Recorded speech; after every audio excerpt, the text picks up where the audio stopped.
Right, so today I'm just going to show you a nice quick how to change the vacuum diaphragm on the BMW PCVs. So many cars are done like this now, with a PCV that uses a diaphragm, and they all have this like clip on top. Most of the German manufacturers do it this way, and it quite literally is just a clip on top and a rubber diaphragm with a spring on it. These are quite inexpensive, they're cheap to buy, you can get them off Amazon. This particular replacement came off Amazon. I did order one off eBay, but it wasn't going to get here in time. But you can buy them from either platform, and you only really need a pick to be able to change them. Now I've got to replace this pipe because the previous garage that worked on this broke this tab off.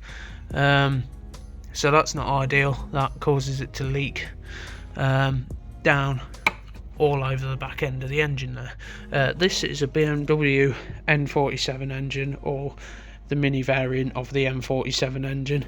It's the fabled one for having all the issues, and the bicycle type timing chain that likes to snap. This engine has actually had a rebuild in its life, and to be honest, what the engine's doing, I'm not sure whether that will cure it.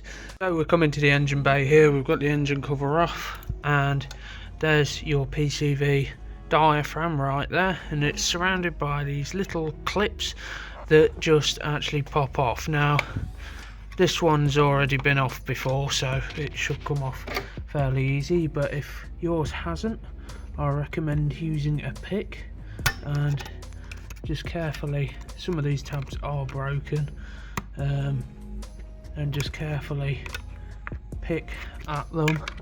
Actually quite a few of these tabs are broken, and I didn't break all of them, so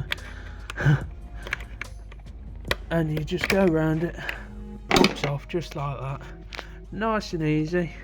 Take that off, and here's the diaphragm.